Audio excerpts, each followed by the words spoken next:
Most people don't get pulled into bad conversations because they're careless or reactive. They get pulled in because of communication baiting, moments that feel small enough to ignore, but just pointed enough to draw you in.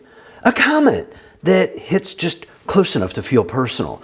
A loaded question that puts you on the spot and makes you feel like you have to explain yourself. And before you realize what's happening, the conversation has shifted, and so is the way you're thinking. This is one of the most common ways people lose clarity in conversations, and it usually happens long before anything turns openly hostile. Communication baiting is a subtle form of manipulation. It works by provoking reactions without ever looking obvious. It doesn't announce itself. It feels ordinary, familiar, easy to explain away in the moment. But over time, those small moments add up. You feel more tense, more guarded, less clear about what just happened. I'm Stephen Walters, and I help people communicate clearly and stay grounded when conversations get noisy or tense. In this video, we're going to look at 7 common ways people bait reactions in conversation, how each one quietly pulls you off balance, and what helps you keep your footing without becoming defensive or withdrawn. Now, as you listen, pay attention to the first moment your body reacts before your mind does. That's usually where baiting begins, long before anything feels overt or confrontational. Point number 1, the comment that feels slightly disrespectful. You know the kind. Not a clear insult, not something you can point to, just a tone. Someone says, "Wow, you're really confident about that." And you'll feel it before you can explain it. Your body tightens, your attention shifts. Instead of staying with your thought, you start wondering how you came across. That shift is important. The moment you're thinking about how you're being seen, instead of what you were saying, the bait has already done part of its job. What helps here is noticing that slide, the quiet move from clarity into self-monitoring. You might quietly register, "I just left my idea and started watching myself." When you catch that early, it's easier to return your attention to what you were actually thinking. Once you see it, the comment doesn't pull as hard. And sometimes it doesn't sound like a comment at all. Sometimes it shows up as something that looks reasonable, almost polite. If this kind of moment already feels familiar, you're exactly who this channel's for. I break down these quiet pressure points every week. So if you want help staying clear and grounded in conversations like this, you can subscribe and keep going with me. Point number 2, the fake question. These questions sound curious, but they don't feel curious. Do you actually believe that? You really think that's a good idea? The moment you hear it, something tightens. Not because the question is deep, but because your judgment is suddenly on trial. You weren't confused a second ago. Now you're defending yourself. What helps here is realizing that not every question is an invitation. Some questions are pressure in disguise. When you notice that tightening, it can help to recognize what's really happening. This isn't curiosity, it's pressure. That awareness alone gives you back your pace. You don't have to answer just because something was phrased as a question. When that pressure doesn't stop at the question, it often moves to something more draining, changing what you said into something you never meant. Point number 3, the misquote. This one is subtle, but it's exhausting. You say, "I'm not comfortable with that." They respond, "So you don't care at all?" Over time, you become more careful with your words.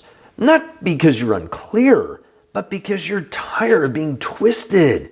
What helps here is separating 2 things, being understood and staying steady. When you notice yourself fixing a version of you that isn't real, that's the signal. You don't have to chase every distortion to stay grounded in the moment. And just when it feels too obvious to push any further, the pressure often slips behind a joke.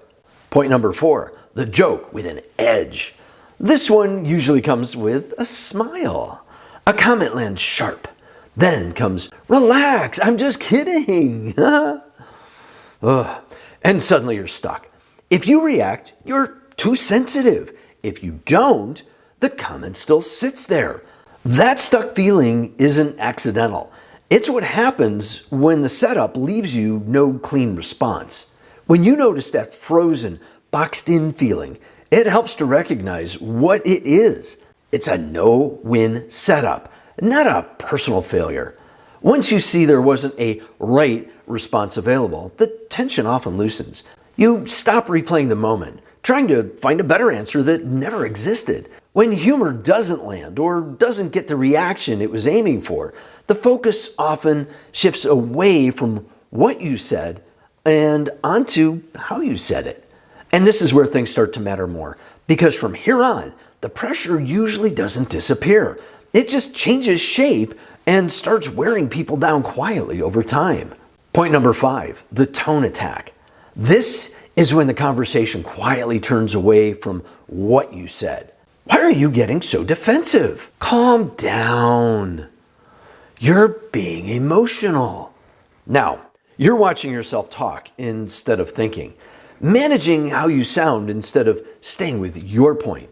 That kind of self-monitoring drains clarity fast. When you notice your attention sliding to your tone, that's the moment to pause internally.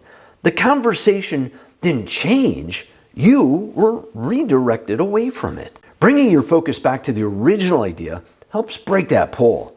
Tone attacks lose their grip when you don't follow them away from the content. And when tone stops being effective, the pressure usually changes tactics again, this time by rushing you. Point number 6, the urgency trap. You pause to think, and suddenly that pause becomes a problem. Are you just not going to answer? Now silence feels risky. Thinking feels like failure. That rush you feel, that's part of the pressure. Recognizing the urgency as manufactured, not necessary, can slow things down inside you, even if the other person keeps pushing. When you give yourself permission to think before responding, you stop handing control to the moment. And when moments like this stack up, conversation after conversation, they don't just pass. They start shaping how you show up. Now, this last part is where a lot of people finally realize why certain conversations feel exhausting, even when they can't point to a single thing that went wrong. Point number 7, what it does to you over time. None of this breaks you in one moment, but patterns change how you show up.